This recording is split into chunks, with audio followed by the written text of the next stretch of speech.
Good morning. ये class 11th में lecture record कर रहे हैं।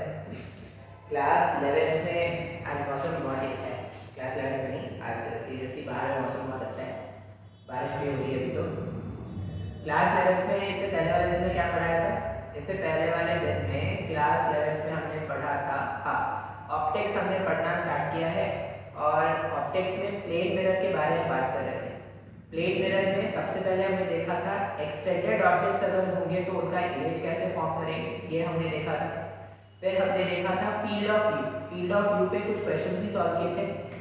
इमेज का बनना, अगर एक ऑब्जेक्ट है और उसके सामने एक मिरर रखा है तो irrespective of the length of the mirror, mirror का कितना भी लेंथ हो, इमेज तो बनेगा भाई साहब। इमेज का बनने को कोई नहीं रोक सकता।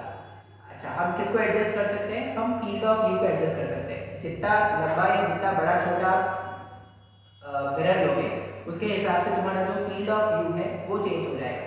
तो फील्ड ऑफ व्यू जो है, कितना रीजन या कितने स्पेस से जहां से आप इमेज को ऑब्जर्व कर सकते हो, वो फील्ड ऑफ व्यू जो है वो डिपेंड करता है लेंथ ऑफ मिरर पर। लेकिन इमेज का बनना या ना बनना लेंथ ऑफ मिरर पे डिपेंड नहीं करता। बात समझ में आए? अच्छा, फील्ड ऑफ व्यू पे इससे पहले वाले दिन में कुछ क्वेश्चन सॉल्व कराए थे, तो उसको ध्यान से देखना, क्वेश्चंस कैसे सॉल्व किए थे। ज्योमेट्री यूज करना पड़ता है। आज क्या करेंगे? आज बात करेंगे minimum length and position of mirror required for image formation. ठीक है, ये शायद तूने कभी लोअर क्लासेस में सुना हो, पढ़ा हो, ऐसा कुछ होगा। नहीं भी पढ़ा सुना है तो हम देख लेते हैं। हम बात क्या करने वाले हैं? Minimum length of mirror required, minimum minimum length and position of mirror, minimum length and position of mirror required for complete view of object या complete view of image, complete view of image। ये topic है ना कि mirror का length कम से कम कितना रखा जाए जिससे इंसान को पूरी पूरी उसकी इमेज दिख जाए। ठीक है, जैसे तुम जब मिरर के सामने खड़े होते होगे तो अगर तुमने छोटा सा मिरर लिया है तो तुमको वहां पे अपनी पूरी इमेज नहीं दिखेगी। अच्छा, पूरी इमेज बनेगी या नहीं? तो पूरी इमेज बनी होगी, पूरी इमेज जरूर बनी होगी, लेकिन अपने को पूरी इमेज क्यों नहीं दिख रही? क्योंकि अपन क्या कर रहे हैं, फील्ड ऑफ व्यू से बाहर चले गए। तो फील्ड ऑफ व्यू से बाहर चले गए इसलिए अपने को पूरा इमेज नहीं दिख रहा है। ऐसा उसमें कुछ क्वेश्चन हो गए। हम वही बात करेंगे कि कम से कम मिरर का लेंथ कितना होना चाहिए जिससे इंसान जो है वो अपनी पूरी पूरी इमेज देख सके। तो उस पर हम बात करते हैं। तो minimum length required for complete view of the image. अब इसके लिए क्या करेंगे? फिर से पूरा पूरा ना ये जो चैप्टर है वो इसके रे डायग्राम्स पे डिपेंड करता है। अगर तुमने रे डायग्राम सही से समझ लिया तो बहुत ही आसान चैप्टर होगा। ठीक है, और अगर नहीं समझ में आया तो फिर मुश्किल ही मुश्किल है। मान लो ऐसा एक मिरर, प्लेन मिरर इस तरह का है। ठीक है, इस तरह से एक प्लेन मिरर रखा है और इसके सामने रख देते हैं एक ऑब्जेक्ट ए बी।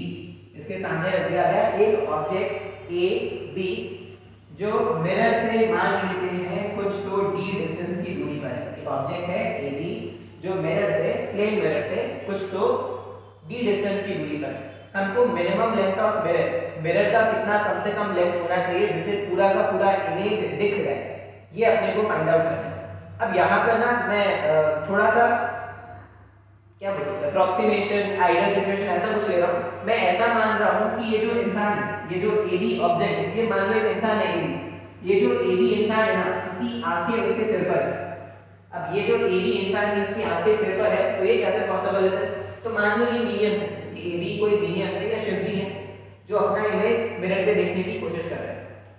अब इसलिए मैंने एक assumption मान लिया कि जो ए बी ऑब्जेक्ट है उसकी आंखें जो है वो क्या है, एकदम टॉप पर है, जहां पर उसका हेड है वहीं ये यहीं पर उसकी आंखें है। अब ए बी ऑब्जेक्ट को अपना इमेज देखना है, तो इमेज तो बनेगा भाई साहब, मिरर के लेंथ के रिस्पेक्टिव इमेज तो पूरा बनेगा। कितना दिखेगा उसके लिए अपन मिरर का लेंथ जो रिक्वायर्ड होगा मिनिमम, वही तो कैलकुलेट करना चाहते हैं। तो अगर मैं इमेज फॉर्मेशन करूं, जितने डिस्टेंस पर ऑब्जेक्ट रखा हुआ है उतने ही डिस्टेंस पे इमेज बनना चाहिए। तो ये जो ऑब्जेक्ट जितने लेंथ का ऑब्जेक्ट है उतने ही लेंथ का इमेज बनकर तैयार हो जाएगा, वर्चुअल इमेज इस तरह से बनकर तैयार हो जाएगा। ठीक है, अच्छा अभी ये जो मान लो मेरे को पॉइंट ए का इमेज बनाना है, ये जो पॉइंट ए है मेरे को उसका इमेज बनाना है। पॉइंट ए का इमेज बनाने के लिए अपन क्या बोलेंगे, एक रे ऐसा भेज देते हैं इस डायरेक्शन में ऐसे। अब ये जो रे परपेंडिकुलरली अगर मिरर को हिट करेगा, अगर यहाँ पर एंगल ऑफ इंसिडेंस 0 है तो एंगल ऑफ रिफ्लेक्शन भी 0 हो जाएगा। तो जो रिफ्लेक्टेड रे है अगर उसको बैकवर्ड डायरेक्शन में इस तरह से प्रोड्यूस किया जाए तो ऐसा लगेगा कि रिफ्लेक्टेड रे यहाँ कहीं से आ रहा है। एक तो रे मैंने ये ले लिया और एक रे लेना है अपने को, एक और रे कैसे लेते हैं। अच्छा एक और चीज याद रखना पड़ेगा आपको, क्या क्या याद रखना पड़ेगा सर, कि अगर AB ये जो AB ऑब्जेक्ट है इसकी आंखें अगर B पर, तो इमेज A का इमेज इसको तभी दिखेगा जब A से रेज चल के B पॉइंट तक आएंगे। अगर मेरे को A पॉइंट का इमेज देखना है तो A पॉइंट का इमेज तभी दिखेगा जब यहां से रेज चल के B पॉइंट तक आएंगे। अब ये B पॉइंट क्या है, B पॉइंट इसकी आंखें हैं। तो अपन ऐसा कुछ मानते हैं कि अपने को एक ऐसा रे चाहिए, कैसा रे चाहिए, इस तरह का। अगर ये मेरे पास इमेज था A डैश B डैश, अब तुम खुद से सोचो कि मेरे को वो जो A डैश पॉइंट है वो A डैश पॉइंट तभी दिखेगा जब A डैश पॉइंट से चल के कोई रे इस तरफ आएगा। अच्छा अब वो कैसे पॉसिबल है, तो ऐसे पॉसिबल हुआ होगा A से पॉइंट A से कोई रे ऐसा गया होगा और आफ्टर रिफ्लेक्शन वो पॉइंट B की तरफ चला गया होगा। तो ये जो रिफ्लेक्टेड रे है वो कुछ ऐसा लग रहा है कि पॉइंट A डैश से मूव करते हुए हमारे पास पॉइंट B पर आया। तो एक रे मैंने ऐसा ले लिया। अच्छा फिर मेरे को B डैश को अगर ऑब्जर्व करना है, B डैश पॉइंट देखना है, तो B डैश पॉइंट से क्या होना चाहिए, एक रे ऐसे जाना चाहिए और जब ये रिफ्लेक्ट होकर वापस आएगा तो ये B डैश से ये जो इमेज सॉरी B डैश से ये जो रेज है वो टकरा के किस तक आ जाएगी। तो अगर A डैश से मेरे पास रे आंखों तक आ रहा है और B डैश से रे आंखों तक आ रहा है तो पॉइंट B पर A डैश B डैश का एक इमेज बन गया। और ये जो इमेज अब जब तक अपनी आंखों पे रेज आके हिट नहीं करेगा तब तक हम उसको देख नहीं पाते हैं। तो इसका मतलब अगर A डैश से एक रे आता हुआ दिख रहा है और B डैश से रे आता हुआ दिख रहा है, इसका मतलब A डैश B डैश जो है वो पॉइंट B को विजिबल हो गया, बोल सकते हैं ऐसा। तो हमने क्या किया, हमने A dash B dash sorry AB का एक इमेज बनाया A डैश B डैश और थोड़ा रे डायग्राम बनाया। रे डायग्राम से लोग क्या पता चल गया कि पॉइंट A का इमेज तभी दिखेगा जब A डैश से कोई रे आकर पॉइंट B पर, ये जहां पर इसकी आंखें वहां पर पहुंचेगी, और B डैश इसको तभी दिखेगा जब B डैश से कोई रे आके पॉइंट B को हिट करेगा। इसका मतलब जो मिरर का लेंथ रिक्वायर्ड है, जो मिरर का लेंथ रिक्वायर्ड है वो ये होना चाहिए, इतना लेंथ मिरर का रिक्वायर्ड है। अगर इतना लेंथ अपने को मिल जाए तो अपना काम बन जाएगा। क्यों, क्योंकि देखो A से रे आके यहाँ पे चला गया मतलब A डैश दिख रहा है, B से रे आके यहाँ चला गया मतलब B डैश दिख रहा है। तो A डैश B डैश दोनों दिख गए मतलब इसके बीच में जितने भी पॉइंट्स होंगे सारे विजिबल हो गए। अगर सारे विजिबल हो गए तो इमेज तो दिख गया भाई सब अपने को। अच्छा अभी A डैश B डैश का इमेज अपने आंखों पे B पर बन गया है। तो मिनिमम लेंथ ऑफ मिरर जो रिक्वायर्ड है वो ये वैल्यू हो जाता है। यहाँ से हम मान लो मैं इसको नाम दे दूं PQ। तो ये जो डायग्राम मैंने बनाया है, ये जो डायग्राम मैंने बनाया है उसमें अपन क्या बोल सकते हैं, PQ is the minimum length, PQ is the minimum length of mirror required। PQ जो है वो minimum length of mirror required PQ। ठीक है सर, अब अपने को ना ये PQ का वैल्यू, अच्छा एक और चीज अपन क्या बोलेंगे, PQ minimum length of mirror required है और मिनिमम जो मिरर को क्या करना पड़ेगा, ग्राउंड से, मिरर को ग्राउंड से एक सर्टेन हाइट पे रखना पड़ेगा। वो जो सर्टेन हाइट है वो RQ है। तो यहाँ पर अपन क्या बोलेंगे, RQ is the position of mirror, RQ is the position of mirror from ground for complete view of image, for complete view of image. अब अपने को ना कैलकुलेशन करके ये आर क्यू और ये पी क्यू का वैल्यू कैलकुलेट करना है, ठीक है। तो ये तो रे डायग्राम मैंने समझा दिया। ऐसा मान लेते हैं कि ए से बी का जो हाइट है, ए से बी का जो हाइट है वो है एच का, जो ऑब्जेक्ट था उसका हाइट कितना है, एच का मान लिया गया, ठीक है। अच्छा, अभी अपने को सिमिलरिटी प्रूव करना है। कैसे प्रूव कर सकते हैं, कौन कौन से ट्रायंगल सिमिलर है? ये ट्रायंगल, अच्छा मैं ये दो ट्रायंगल यूज कर सकता हूं सिमिलरिटी के लिए। हाँ, tan थीटा भी लिख सकते हैं, tan थीटा भी लिख लेंगे तो चलेगा। मान लो अगर ये एंगल थीटा है, मान लेते हैं अगर ये एंगल थीटा है तो इन ट्रायंगल कौन सा ट्रायंगल मैं देख रहा हूं, बी बी डैश ए डैश, ये ट्रायंगल, ये एंगल मैंने थीटा मान लिया तो मैं ट्रायंगल देख रहा हूं बी बी डैश ए डैश। इसमें अगर मैं tan थीटा का वैल्यू लिखूं ना, tan थीटा, तो tan थीटा को क्या लिखते हैं, tan थीटा होता है परपेंडिकुलर डिवाइडेड बाय बेस। अब परपेंडिकुलर क्या हो गया, परपेंडिकुलर तो sir a dash b dash है, perpendicular a dash b dash है और इसका बेस कितना हो जाएगा, यहां से यहां d और यहां से यहां d। मिरर से ऑब्जेक्ट की दूरी और मिरर से इमेज की दूरी सेम होती है, तो a डैश b डैश और यहां पर लिख देंगे 2 टाइम्स ऑफ d, लिख सकते हैं। फिर मैं एक और ट्रायंगल देख रहा हूं, कौन सा ट्रायंगल देख रहे हैं, छोटा सा ट्रायंगल और दिख रहा है, एक ट्रायंगल BQP। BQP भी एक ट्रायंगल है। इस ट्रायंगल में अगर tan थीटा लिखते हैं तो tan थीटा क्या लिख सकते हैं, tan थीटा को लिखेंगे PQ डिवाइडेड बाय D। अब मेरे पास दो इक्वेशन आ गए, मान लो ये इक्वेशन 1 है और ये इक्वेशन 2 है।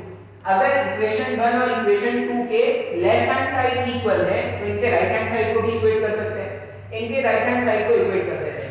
अगर आप इनके राइट हैंड साइड को इक्वेट करोगे तो इधर आ गया a dash b dash upon 2 times of d equals to pq upon d।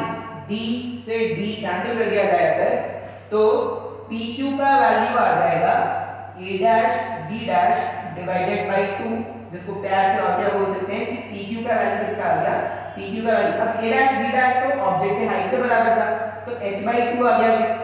इसका मतलब minimum length of mirror, minimum length of mirror जो रिक्वायर्ड है वो h/2 का मिल जाए अगर, तो ऑब्जेक्ट जो है सॉरी जो ऑब्जर्वर जो है वो पूरा पूरा इमेज देख लेगा। अच्छा, और पोजीशन का मतलब आर क्यू फाइंड आउट करना है। अगर मेरे को पोजीशन फाइंड करना है r से q का लेंथ, यहां से यहां टोटल कितना होता है h, उसमें अगर ये h/2 हो गया तो बचा हुआ लेंथ भी तो h/2 होता, तो जो पोजीशन है वो भी h/2 होता है। इसका मतलब अगर कोई मेरे से ये पूछे, ये मेरा स्टैंडर्ड रिजल्ट, स्टैंडर्ड रिजल्ट क्या है कि अगर मेरे से ये पूछा गया है कि h हाइट का कोई ऑब्जेक्ट है जिसको पूरा पूरा अपना इमेज देखना है तो मिनिमम लेंथ ऑफ मिरर कितना होना चाहिए और किस पोजीशन पर उस मिरर को रखेंगे। जैसे ये मिनिमम लेंथ h/2 होना चाहिए, अगर तुम यहां पे रख दोगे तो पूरा पूरा दिखने लग जाएगा, नहीं। मिरर जो है, जैसे लोग आधा अधूरा याद रख लेते हैं कि अगर किसी भी इंसान को पूरा पूरा इमेज देखना है तो जो मिरर होना चाहिए वो h/2 लेंथ का होना चाहिए, लोग छोटी क्लास में बताया जाता है। लेकिन आपको दो बातें याद रखनी है, क्या, एक तो मिरर का लेंथ h/2 होना चाहिए और ग्राउंड से उसका जो पोजीशन होना चाहिए वो भी h/2 हाइट पर होना चाहिए। तो अगर ये दो कंडीशन सेटिस्फाई हो जाए, ग्राउंड से h/2 पोजीशन पर और खुद मिरर का लेंथ अगर h/2 है, उस केस में आप क्या कर पाओगे, उस इमेज मतलब जो ऑब्जर्वर होगा वो पूरा पूरा इमेज देख पाएगा। तो ये डेरिवेशन है। अब इसी में क्या करेंगे, कुछ क्वेश्चन सॉल्व करके देखते हैं। तो कुछ क्वेश्चन सॉल्व करने के लिए मैं क्या करता हूं ना, मैं थोड़ा रियलिटी वाला क्वेश्चन लेता हूं जिसमें आंखें और जो हेड है वो अलग अलग हो। आप इसको स्क्रीन पॉज करके नोट डाउन कर लेना।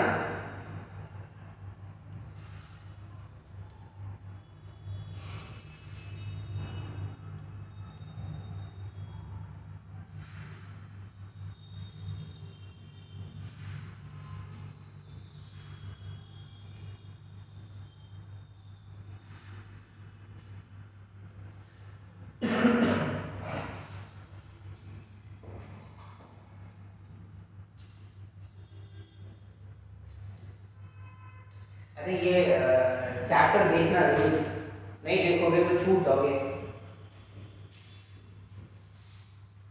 क्वेश्चन में ऐसा बोला गया है मिरर है इस तरह का, ठीक है, और इसके सामने एक ऑब्जेक्ट रख देते हैं, कितने दूरी पे, कोई 10 मीटर 20 मीटर। तुम अगर तुम डेरिवेशन याद रखोगे ना तो देखो डी से तो रिलेटेड कुछ आ ही रहा है, डी का कोई लेना ही देना नहीं है ध्यान से, कितने दूरी पर इमेज और ऑब्जेक्ट के बीच की जो दूरी है उस पर अपना आंसर डिपेंड नहीं करता।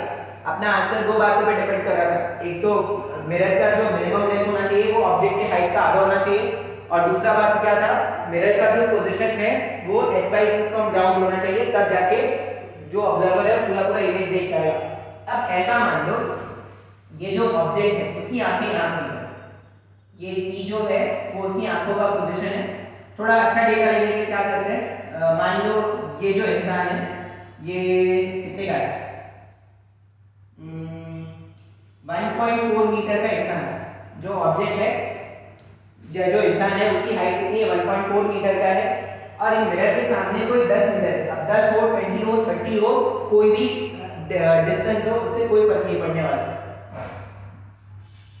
अब ये जो ऑब्जेक्ट है ना 1.4 मीटर का, उसकी आंखें ऐसा मान लेते हैं कि उसकी आंखें क्या है 0.4 मीटर नीचे। अब ये भी बहुत अब्सर्ड सा वैल्यू है, किसी की आंखें 0.4 मीटर नहीं नीचे होती, लेकिन थोड़ा आसान कैलकुलेशन बनाने के मैंने ये मान लिया कि जो पूरा पूरा ऑब्जेक्ट है वो 1.4 मीटर का है और उसकी आंखें जो है वो टॉप से 0.4 मीटर पर है।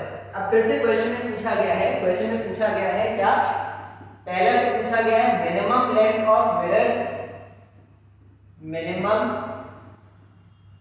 लेंथ ऑफ मिरर, पहला क्वेश्चन ये पूछा गया है, और दूसरा क्वेश्चन पूछा गया है position of mirror, position of mirror for complete view, for complete view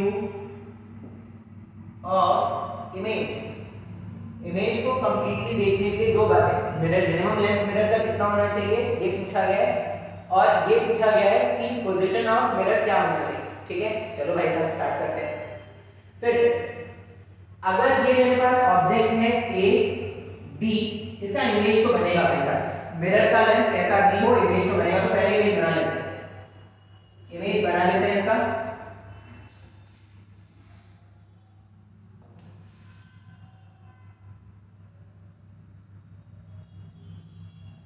ऐसा हमने क्या कर दिया, ए डैश बी डैश, ए डैश बी डैश इमेज हमने इस तरह से बना दिया। ठीक है, अभी अगर ऑब्जेक्ट ये जो आई आंखों को अगर ए डैश देखना है, इसका मतलब ए डैश से कोई रे आकर, ए डैश से कोई रे आकर आंखों पे जाएंगे तभी ए डैश को देखा जा सकता है। तो ये ऐसे पॉसिबल होगा, ए से रे आता रिफ्लेक्ट होकर ऐसा जाता, तो ऐसा मान सकते थे कि ए डैश से कहीं तो निकल के आया होगा। अब जहां पर आंखें है ना वहां पर तुमको रे पहुंचाना है। इससे पहले वाले में आंखें सिर पर थी, ए बी जो ऑब्जेक्ट था उसमें आंखें जो थी वो बी पॉइंट पर था, तो हमने रेस को क्या किया था बी पॉइंट पर पहुंचाया था। इस बार जो रिकॉर्डिंग हो रही है, इस बार जो आंखें हैं वो ई पॉइंट पर है, तो अपने को रेस को कहां पर पहुंचाना है, पॉइंट ई पर। अच्छा, उसी तरह बी डैश से रेस,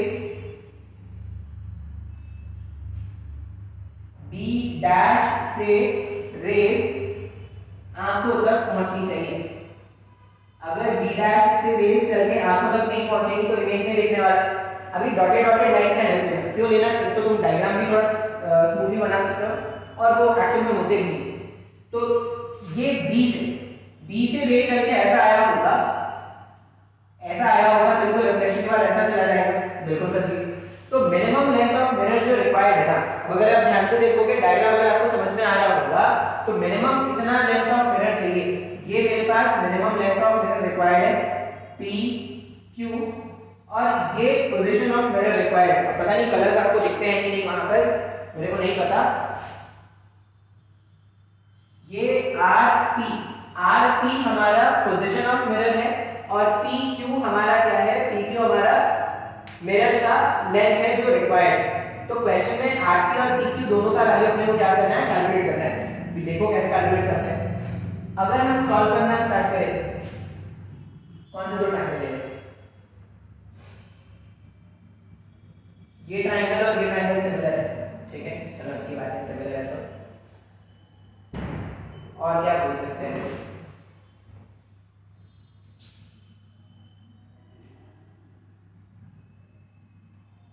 ऐसे अगर मैं ड्रॉ कर दूं, ये दोनों इक्वल हो जाएंगे, हाँ हो जाएगा। देखो क्या करते हैं ना, जो P पॉइंट है उसमें से एक परपेंडिकुलर M ड्रॉ कर देते हैं। ऐसे P पॉइंट से मैंने M पर एक परपेंडिकुलर ड्रॉ कर दिया। अब परपेंडिकुलर ड्रॉ कर दिया तो ये 90 डिग्री हो गया, ये 90 डिग्री हो गया, बिल्कुल सही। ये और ये अगर एंगल ऑफ इंसिडेंस है तो ये एंगल ऑफ रिफ्लेक्शन होगा। अगर ये एंगल आई होगा तो ये भी एंगल आई होगा, एंगल ऑफ इंसिडेंस और एंगल ऑफ रिफ्लेक्शन सेम होना है। इसका मतलब APM और EPM ये दोनों ट्रायंगल जो है वो कॉन्ग्रुएंट है, क्या बोल सकते हैं सर? आप देखो दो एंगल्स इक्वल हो गए, ये साइड कॉमन है और ये दो एंगल इक्वल हो गए, तो ASA प्रॉपर्टी से दोनों ट्रायंगल क्या हो जाएंगे, कॉन्ग्रुएंट हो जाएंगे। कौन से ट्रायंगल? अपन क्या देख रहे हैं कि ट्रायंगल, ये लिख दे रहे हैं लेकिन इसे लिखना नहीं चाहिए था मेरे को, APN is congruent, triangle APM है, APM is congruent with triangle EPM। इसका मतलब ये लिख सकते हैं कि AM is equal to ME CPCTC, ऐसा कुछ पढ़ा होगा तुमने, congruent parts of congruent triangle are equal। अच्छा, उसी तरह अगर मैं यहाँ पर परपेंडिकुलर ड्रॉ करूँ ना, ये यहाँ पर परपेंडिकुलर ड्रॉ करूँ तो ये दोनों ट्रायंगल सिमिलर हो जाएंगे। मान लो ये n है तो फिर से क्या हो जाएगा, कौन सा साइड लिख सकते हैं, triangle EQN congruent with triangle BQN। तो E से N का वैल्यू जो है वो N से B के वैल्यू के बराबर हो गया, लिख सकते हैं ऐसा? हाँ सर बिल्कुल लिखा जा सकता है। अब अगर मैंने ऐसा लिख दिया ना तो देखो AM और ME का वैल्यू सेम होना है, AM और ME का वैल्यू सेम होना है। अब अगर ये टोटल, अच्छा अगर ये 1.4 था तो ये कितना होगा, ये तो 1 मीटर का है, अगर ये 1.4 है तो ये यहाँ से यहाँ की 1 मीटर है, मतलब ये 0.5 और ये 0.5 हुआ क्या सर? कुछ भी नहीं समझ में आ रहा है। अगर आप ध्यान से सोचोगे, देखो ये E से A का जो डिस्टेंस है, E से A का डिस्टेंस 1 मीटर है, तो इसका मतलब E से M का जो डिस्टेंस होता, E से M का जो डिस्टेंस होता वो 0.5 हो जाता है। तो मेरे को ये मिल गया यहाँ से यहाँ का डिस्टेंस, ये डिस्टेंस कितना हो गया, 0.5।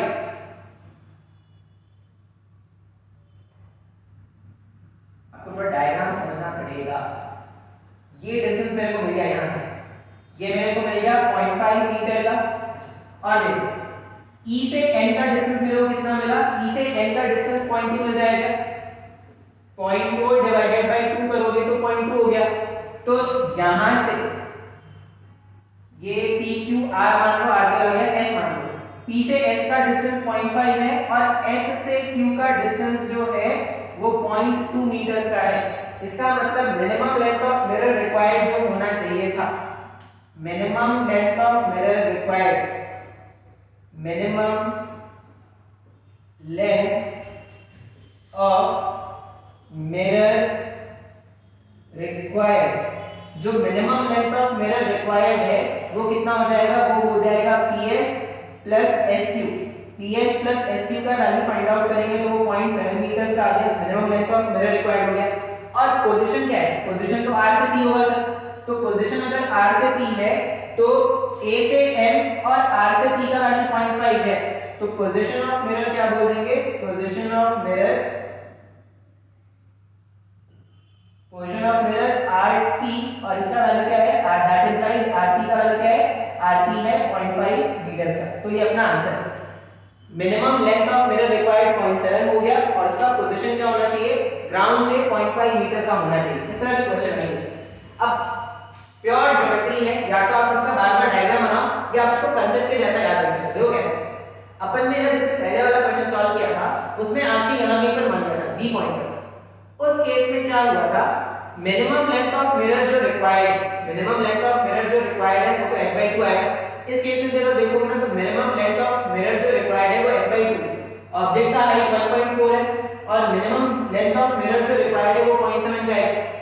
तो minimum length of mirror required तो हमेशा h/2 होगा। आंखें इधर हो, जमीन के अंदर आंखें हो, हमेशा minimum length of mirror required is h/2।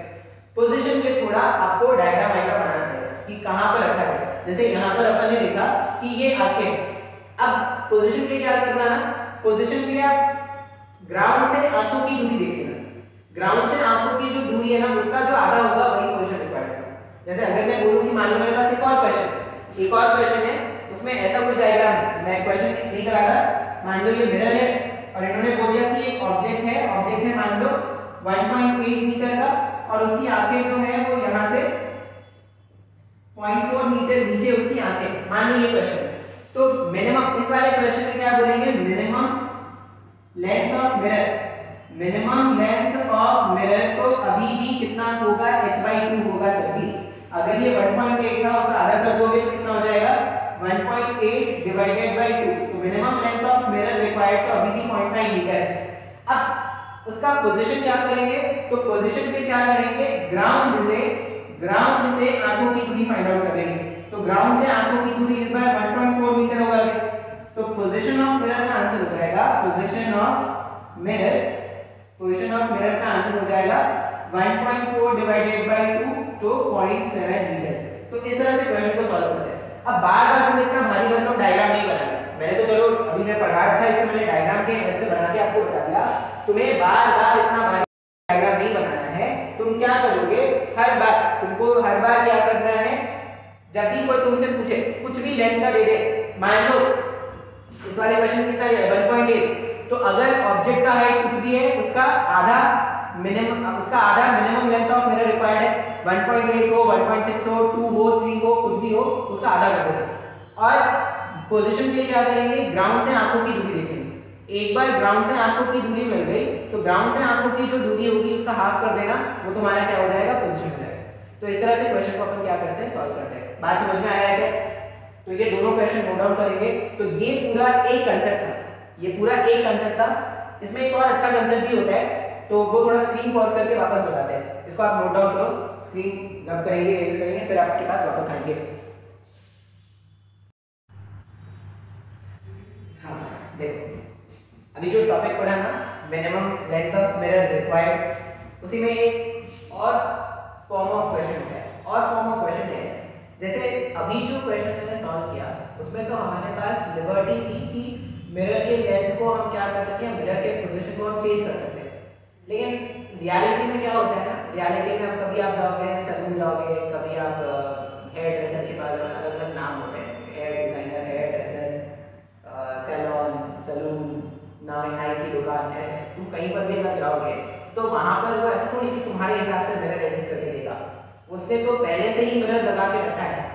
तुम जब नाई की दुकान में जाओगे, बार्बर के शॉप में जाते हो, तो उसने तो पहले से मिरर लगा के रखा है।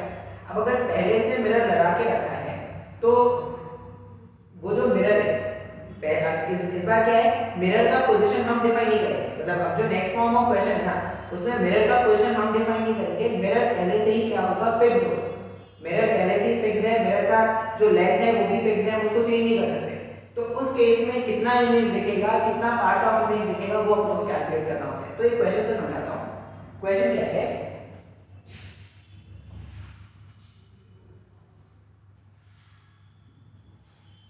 मान लेते हैं कि ऐसा एक मिरर लगा हुआ है, ठीक है, ऐसा एक मिरर लगा हुआ है और ये जो मिरर है ना, मान लो ये जो मिरर है, मिरर का लेंथ कितना है, 0.4 मीटर का मिरर का लेंथ है। और हाँ, यहां कहीं पर एक ऑब्जेक्ट है ऐसा ए बी, और ये जो ऑब्जेक्ट है वो कितने हाइट है, 2 मीटर्स के हाइट है, 2 मीटर के हाइट का ऑब्जेक्ट है। और इसके सामने में कुछ डिस्टेंस है, डिस्टेंस से तो अपने को मतलब नहीं होता है, कुछ डिस्टेंस पे डी पर ऑब्जेक्ट लगा के रख दिया गया है। अच्छा, अब इन्होंने हाइट कितना बताया है,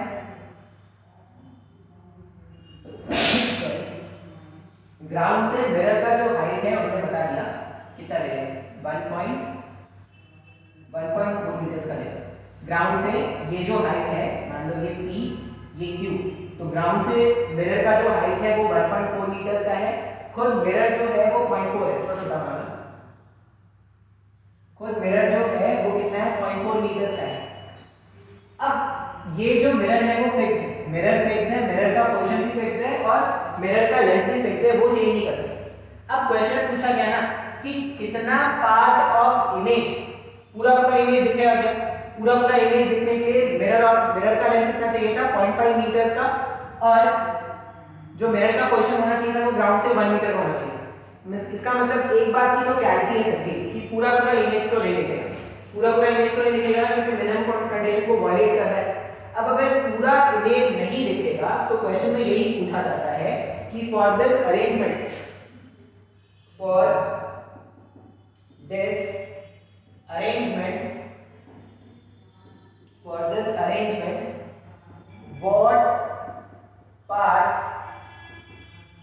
what part of image is visible। जो ऑब्जेक्ट है वही ऑब्जर्वर है और यहाँ पर कुछ नहीं मेंशन है, मतलब उसकी आंखें हमेशा उसके टॉप पर ही होगी। तो कितना पार्ट ऑफ इमेज ऑब्जेक्ट को दिख जाएगा ये अपने को कैलकुलेट करना है। अच्छा इमेज बनेगा या नहीं, सर इमेज तो बनेगा, क्या बोल रहे सर, इमेज तो बिल्कुल बनेगा। जितने दूरी पर ऑब्जेक्ट रखा हुआ है उतने ही दूरी पर हमने क्या कर दिया, इसका एक इमेज, वर्चुअल इमेज बना देंगे सेम हाइट का।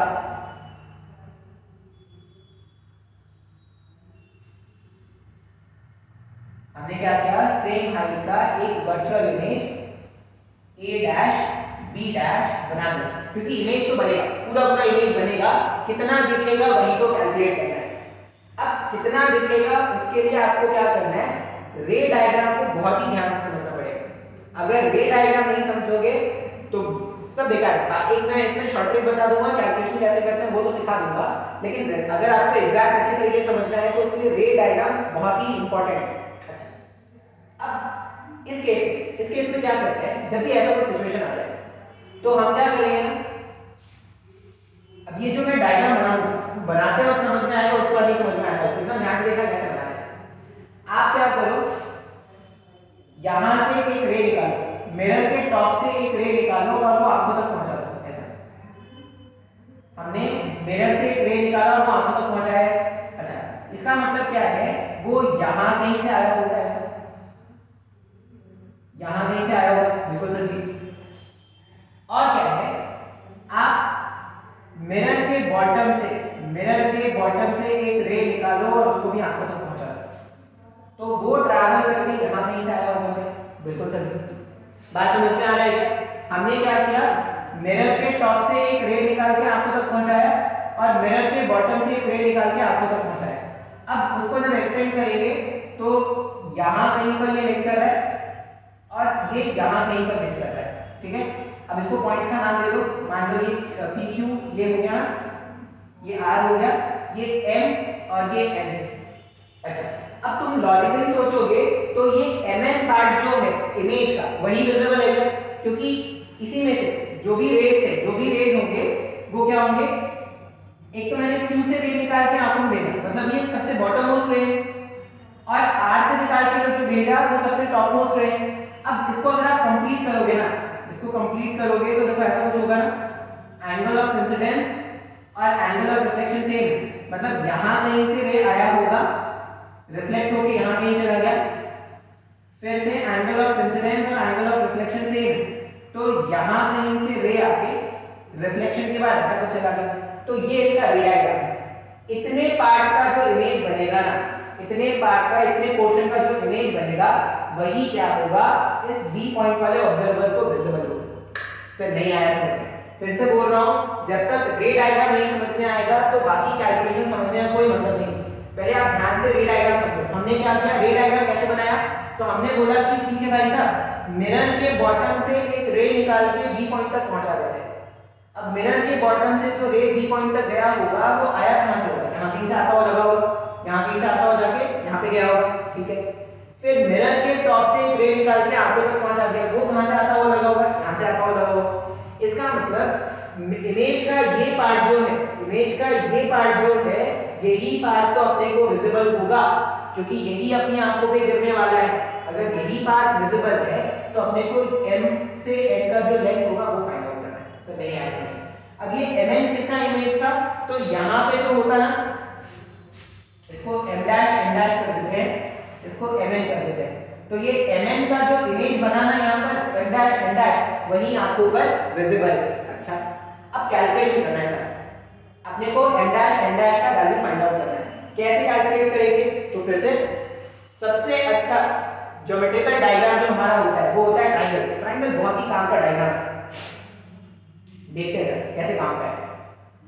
अपने को कुछ भी करके अगर m डैश b डैश का वैल्यू मिल जाए, मिल सकता है क्या m डैश b डैश का वैल्यू, अगर कुछ भी करके m डैश b डैश का वैल्यू मिल जाए और कुछ भी करके n डैश b डैश का वैल्यू मिल जाए, यहां से यहां की दूरी और यहां से यहां की दूरी, तो ये मिल जाएगा। अब अपन कैलकुलेट कर रहे हैं, मैं ट्रायंगल ले रहा हूं, कौन सा ट्रायंगल में ले रहा हूं, मैं ट्रायंगल ले रहा हूं BM डैश B डैश, ये ट्रायंगल ध्यान से देखना, तो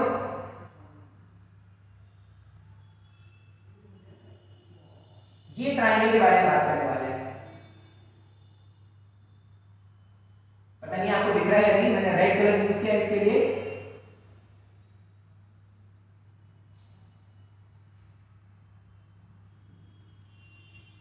हाँ ये जो ट्रायंगल है ये Q हो गया, ये R हो गया, इधर भी एक पॉइंट मान लो, इधर एक पॉइंट होता मान लो S। क्या लिख रहे हैं, इन ट्रायंगल कौन कौन सा ट्रायंगल लिया आपने, B M dash B dash, ये बड़ा सा जो रेड ट्रायंगल है B M dash B dash, और triangle P Q S, PQS नहीं BQS, BQS, ये ट्रायंगल और ये triangle B M dash B dash, ये दो ट्रायंगल अगर आप ध्यान से देखोगे तो दोनों ट्रायंगल्स क्या है, सिमिलर है। अब अगर ट्रायंगल्स सिमिलर हैं तो इनके साइड्स क्या हो जाएंगे, प्रोपोर्शनेट हो जाएंगे। बिल्कुल, अगर प्रोपोर्शनेट हो जाएंगे तो क्या लिख सकते हैं अपन, रेशियो लिख सकते हैं। किस किस का रेशियो लिखते हैं, ध्यान से देखो तो एक तो अपन रेशियो लिखते हैं m dash b dash, m dash b dash इसका लेंथ अपने को चाहिए, m dash b dash qs के लेंथ के बराबर होगा, यहां से यहां का जो लेंथ होगा उसके बराबर होगा, सॉरी बराबर नहीं, m dash b dash upon qs equals b b dash upon bs। एक बार अपन ने इन दोनों को लिखा m dash b dash by qs, और एक बार b b dash upon bs, ये लिख दिया। अच्छा भाई साहब, m डैश b डैश का लेंथ मेरे को फाइंड आउट करना है, qs यहां से यहां का लेंथ अपने को बताना है। बता सकते हैं क्या, बिल्कुल सर देखो बता सकते हैं। p से q का लेंथ अगर 1.4 है, p से q का लेंथ अगर 1.4 है और ये टोटल अगर 2 मीटर्स का था तो बचा हुआ लेंथ 0.6 हो जाएगा। तो q से s के प्लेस में हमने रख दिया m dash b dash, q से s के प्लेस में रख दिया 0.6 equals to b b dash, b b dash का वैल्यू कितना हो जाएगा, यहां से यहां की दूरी जो है वो तो 2 टाइम्स ऑफ d है सर जी, b b डैश की वैल्यू अपन ने रख दी 2 टाइम्स ऑफ d, और d से s का वैल्यू, ये ऑब्जेक्ट डिस्टेंस है d हो जाएगा, d से d अगर मैं कैंसिल कर दूं तो m डैश b डैश का वैल्यू जो है वो 1.2 मीटर के इक्वल आ गया। सर नहीं आया समझ में, सिंपल सा बात है भाई साहब, दो ट्रायंगल यूज किया, दो ट्रायंगल सिमिलर थे, ट्रायंगल्स अगर सिमिलर होते हैं तो साइड्स प्रोपोर्शनेट होते हैं, अपने हिसाब से कैलकुलेशन किया, सॉल्व किया तो 1.2 मीटर का m डैश b डैश का वैल्यू आ गया। अब अपने को एक और ट्रायंगल लिखना पड़ेगा, एक और ट्रायंगल कौन सा देखेंगे, अब जो ट्रायंगल देख रहे हैं उसको मैं ग्रीन से बनाने की कोशिश कर रहा हूं, आंखों की विजिबिलिटी बढ़ाएंगे, हाई रेजोल्यूशन में देखेंगे, हाई रेजोल्यूशन। ये मैंने ट्रायंगल कंप्लीट किया इस तरह से। अब ये जो ट्रायंगल है जिसको मैंने ग्रीन से पेंट किया है, यहां पर अपन लिख रहे हैं in triangle B N dash B dash, B N dash B dash, एक तो ये ट्रायंगल लिया, ये सिमिलर है B R S, B R S, B N dash B dash और बी आर एस, ये दोनों ट्रायंगल्स क्या है, सिमिलर है। अब अगर दो ट्रायंगल सिमिलर होंगे तो उनके साइड्स प्रोपोर्शनेट होंगे, तो साइड्स प्रोपोर्शनेट होंगे तो क्या लिख सकते हैं आखिरी के दो टर्म यूज कर लो, N dash B dash divided by R S, इसका value B B dash divided by B S के इक्वल है। अब अपने हिसाब से वैल्यू सेट कर देते हैं। एन डैश बी डैश का वैल्यू तो ढूंढ रहे हैं, एन डैश बी डैश का वैल्यू ढूंढ रहे हैं, आर एस यहां से यहां का वैल्यू लिखना है। अब देखो कैसे लिखेंगे, ये 1.4 ये 0.4 0.8 हो गया। इसका मतलब अगर ये यहां से यहां तक 2 था और यहां पर 1.8 हो चुका है तो बचा हुआ लेंथ कितना हो जाएगा, 0.2 का हो गया। बिल्कुल सही। तो आर एस के प्लेस में अपन ने रख दिया 0.2, आर से एस के प्लेस में रख दिया 0.2 equals B B dash, B B dash का वैल्यू है 2 टाइम्स ऑफ बी और बी एस का वैल्यू है डी। डी से डी कैंसिल आउट कर दो, डी से डी कैंसिल आउट करने पर एन डैश डी डैश का जो वैल्यू है वो आ गया 0.4 मीटर का। बिल्कुल सही। मेरे पास एम डैश डी डैश का वैल्यू हो गया M, M for monkey, M dash D dash का वैल्यू 1.2 आ गया और N, N for nest, N dash D dash का वैल्यू 0.4 हो गया। तो जो रिक्वायर्ड आंसर है M dash N dash, that implies M dash N dash is m dash d dash minus n dash d dash। Simplify करो इसको, ये 1.2 metre minus 0.4 metre solve करने पर 0.8 मीटर आ जाता है। ये अपना आंसर है। नहीं आया समझ। मैंने क्या किया, क्वेश्चन पहले वाले क्वेश्चन से थोड़ा अलग है। पहले वाले क्वेश्चन में क्या होता था, मिरर के लेंथ और मिरर के पोजीशन को हम एडजस्ट करते थे। इस बार मिरर का लेंथ और मिरर का हाइट फिक्स है और अपने को क्या करना है, ये बताना है कि कितना लेंथ ऑफ इमेज हम देख पाएंगे। तो ये तो पूरा इसका ज्योमेट्रिकल कैलकुलेशन हो गया। ये पूरा जो था इसका ज्योमेट्रिकल कैलकुलेशन है। इसका एक अप्रॉक्सीमेट कैलकुलेशन या इसका एक शॉर्ट ट्रिक भी होता है। अब शॉर्ट ट्रिक क्या होता है वो समझने के लिए हम क्या करते हैं, पहले इसको नोट डाउन करते हैं।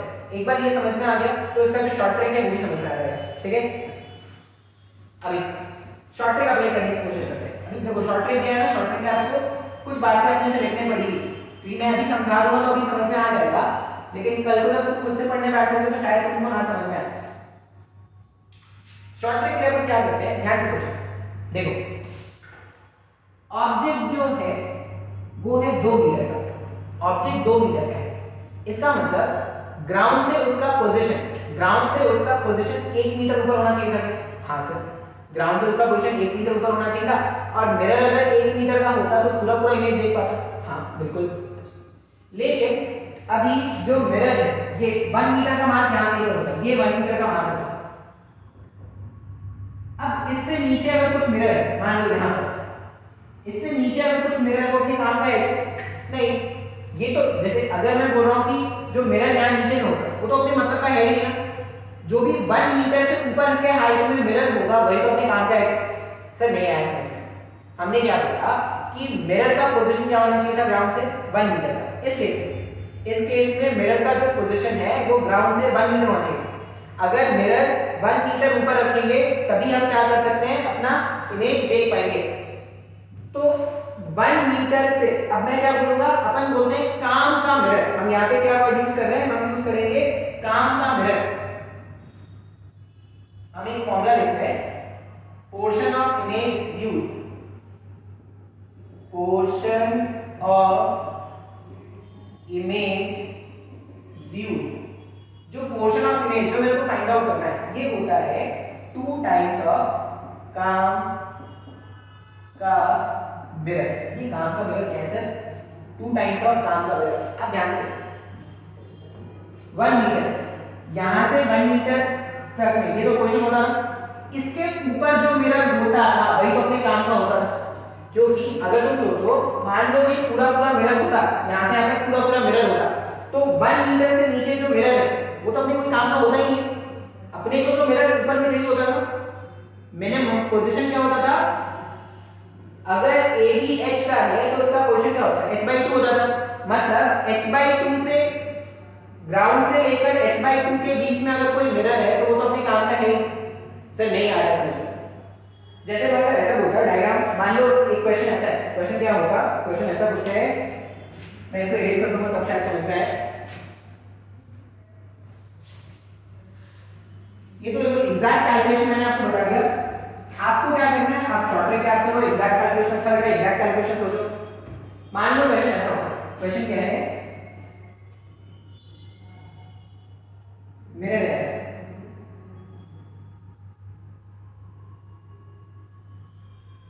यहां से यहां तक ये 1.2 मीटर है, ऑब्जेक्ट जो है AB वो 1.2 मीटर है, और मिरर जो है वो ऐसा रखा हुआ है कितना 0.8 मीटर का मिरर इस तरह से रखा हुआ है, 0.8 मीटर का मिरर है, और ये अगर 0.8 हो गया तो यहां से 0.4, ठीक है, ये मेरे पास मिरर हो गया, 0.8 मीटर का मिरर है जो 0.4 मीटर के लेंथ के ऊपर में रखा हुआ है। अब इस केस में काम का मिरर क्या होता है, पोजीशन, मिरर का पोजीशन क्या होना चाहिए था, अगर मेरे को इमेज देखना है तो अगर 1.2 मीटर, अगर आंखें 1.2 मीटर के हाइट पर है तो मिरर का पोजीशन 0.6 होता है, मतलब यहां से 0.6, यहां से 0.6 के ऊपर, अब इसके ऊपर जो भी होगा वो अपने काम का मिरर है, क्योंकि 0.6 से ऊपर जो मिरर होता है वही तो अपने काम का है। इसका मतलब ये जो पोर्शन ऑफ मिरर है ना यहाँ पर, ये अपने कोई मतलब का नहीं आया ऐसा समझ में। क्वेश्चन में टोटल मिरर का लेंथ कितना है 0.8, लेकिन काम का मिरर जो होता है वो आंखों के पोजीशन से डिवाइडेड बाय 2 के हाइट पर होता है, तो आंखों का पोजीशन यहाँ पर कितना है 1.2, मतलब जो मिरर का पोजीशन होना चाहिए था वो 0.6 पर होना चाहिए था, तो ग्राउंड से जब 0.6 के ऊपर जाओगे तो इसके ऊपर 0.6 के ऊपर ये जो रेड वाला मार्क मैंने बनाया है 0.6 के ऊपर जो भी मिरर है ना वो अपने काम का है। तो अगर ये टोटल 0.8, अगर ये टोटल 0.8 था उसमें यहां से हम 0.6 हो गया, ये 0.4 है, ये 0.6 हो गया, मतलब ये 0.2 चला गया ना, तो इस केस में काम का जो मिरर है वो 0.6 मीटर का मिल रहा है, काम का जो मिरर है वो अपने को 0.6 का मिल रहा है ना, समझ कैलकुलेशन सही ना, अच्छा थोड़ा मिस्टेक हो गया कैलकुलेशन, इसको मान लो 0.6 है,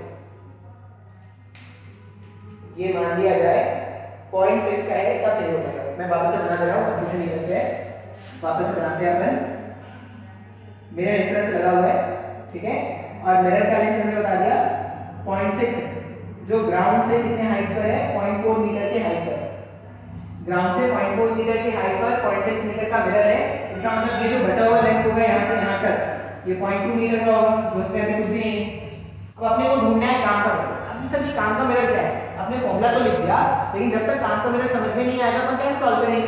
तो काम का मिरर कैलकुलेट करने के लिए आप देखो कि आंखों का पोजीशन क्या है, ए से बी, आप इस बार आपके टॉप पर है, आंखों का पोजीशन जो होना चाहिए था फॉर कंप्लीट इमेज के लिए वो 0.6 होता था, 1.2 का आधा, तो आंखों का पोजीशन या मिरर का पोजीशन जो होना चाहिए था कंप्लीट इमेज के लिए वो यहां पे ही होना चाहिए, ऐसे ये 0.6 मीटर होना चाहिए। अब अगर यहां से यहां ये 0.4 है और ये 0.6 है, मतलब ये जो डिस्टेंस है वो 0.2 हो गया, तो काम का मिरर जो है, काम का मिरर जो होगा वो क्या हो जाएगा इस केस में, इस केस में अगर मैं लिखूं काम का मिरर, अगर मैं काम का मिरर इस केस में लिखूंगा तो वो क्या हो जाएगा 0.6, यहां से यहां ये 0.6 है, उसमें ये हाइट माइनस करना पड़ेगा, ये माइनस कर दोगे 0.2, तो काम का मिरर कितना हो गया 0.4 मीटर का हो गया। अब जैसे ही तुमको काम का मिरर मिल गया ना, उसको 2 से मल्टीप्लाई कर दो तो तुम्हारा आंसर हो जाएगा 0.8, इतना ही इमेज तुम देख पाओगे, या इमेज का इतना ही पार्ट तुम देख पाओगे। अगर ये समझ में आया होगा तो अब ये समझ सकते हैं, आंखों का हाइट 2 मीटर, आंखों का हाइट 2 मीटर, मतलब मिरर 1 मीटर के ऊपर जो मिरर होगा वही अपने काम का है। हाँ सर, तो 1 मीटर के ऊपर जो मिरर है, तो 1 मीटर के ऊपर जो मिरर है ये अपने काम का है। अब 1 मीटर के ऊपर ये मिरर का पार्ट आ गया 0.4, तो काम का मिरर इस वाले क्वेश्चन में कितना है, इस वाले क्वेश्चन में काम का मिरर जो है वो 2 * 0.4 कर दो तो 0.8 मीटर्स का डायरेक्ट आंसर आ जाएगा, जो पूरा कैलकुलेशन करने के बाद आएगा। देखो पूरा कैलकुलेशन करने के बाद ही ये आंसर आएगा, डायरेक्टली अपन इस फॉर्मूले को यूज करके बता सकते हैं। अब मेरे को लग रहा होगा शायद आपको नहीं समझ में आया है, बेसिकली आपको निकालना है काम का मिरर। अब काम का मिरर कैसे निकालेंगे, तो मिनिमम जो पोजीशन है, minimum position for complete image के लिए जो होना चाहिए उससे ऊपर जो भी मिरर होगा वो तुम्हारे काम का मिरर है। बात समझ में आया क्या, देख लेते हैं। जैसे इस वाले क्वेश्चन में 1.2 मतलब पोजीशन 0.6 के ऊपर होना चाहिए था, 0.6 के ऊपर जो भी होगा वही अपने काम का मिरर है। तो 0.6 के ऊपर जो भी मिरर है वो अपने काम का है, तो मेरे को यहां से यहां का लेंथ कैलकुलेट करना है। ये लेंथ कितना आ गया 0.4, अगर ये लेंथ 0.4 आ गया तो 0.4 काम का मिरर है इंटू 2 कर देना, तो इमेज का उतना ही पार्ट जो होगा वो विजिबल होगा। फिर ये बॉटम वाला जो पार्ट है, ये जो हमने यूज नहीं किया, ये बॉटम वाला पार्ट जो हमने यूज नहीं किया, ये क्या कराएगा, ये ग्राउंड के दर्शन कराएगा, ग्राउंड के दर्शन कराएगा। सर कुछ भी नहीं समझ में आ रहा है सर, मैं अभी कुछ क्वेश्चन सॉल्व करूंगा ना तो आपको शायद समझ में आ जाए, ठीक है। अभी कुछ क्वेश्चन सॉल्व करके देखते हैं, तब शायद समझ में आ जाएगा आपको।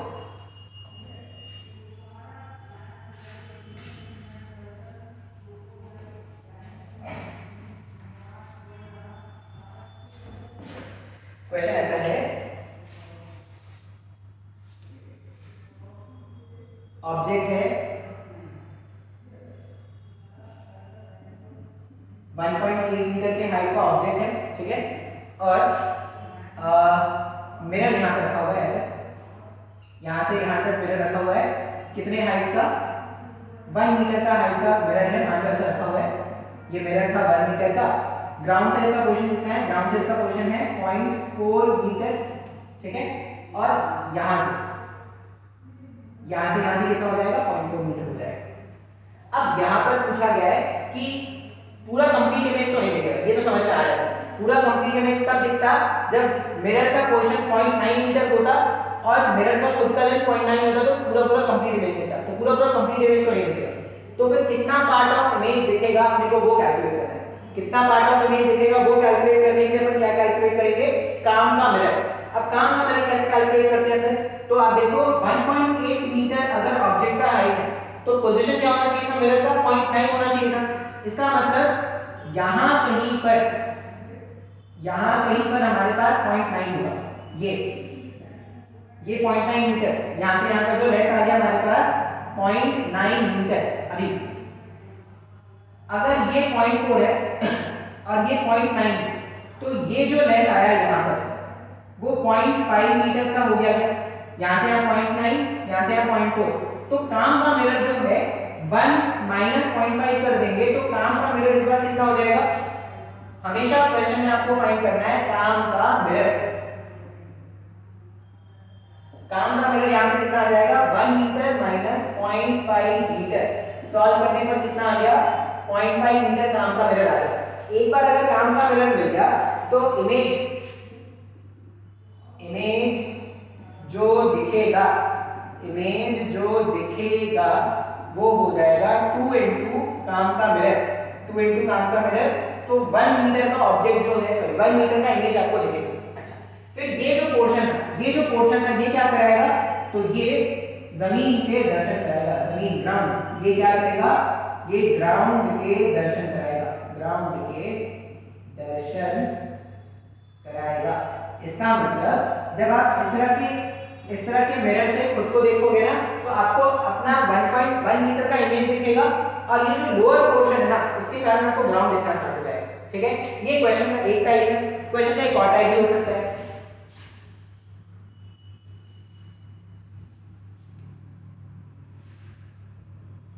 क्वेश्चन का एक और टाइप भी हो सकता है। दो क्वेश्चन का एक और टाइप क्या है, मान लो क्वेश्चन ऐसा है, ऑब्जेक्ट जो है वो 1.6 मीटर के हाइट का है, ऐसे मिरर इसमें लगा हुआ है, मिरर का लेंथ मैंने बता दिया 0.6 मीटर, मिरर का लेंथ बता दिया 0.6 मीटर और यहां से यहां का हाइट बता दिया गया है 1 मीटर। मिरर का लेंथ कितना बता दिया गया 0.6 मीटर और उसका पोजीशन बताया गया है ग्राउंड से 1 मीटर पे रखा हुआ। अब पूछा गया है कि कितना, what part of image is visible, question पूछा गया है व्हाट पार्ट या what length of image, what length of image is visible, image का कितना लेंथ विजिबल है ये पूछा गया। अब फिर से कैलकुलेट करेंगे काम का मिरर। काम का मिरर कैसे कैलकुलेट करेंगे, तो काम का मिरर अपन क्या करेंगे, है मतलब 0.8 पर अपन कट करेंगे, यहाँ पर ये इसका पोजीशन होना चाहिए था, ये लेंथ हो गया हमारे पास 0.8।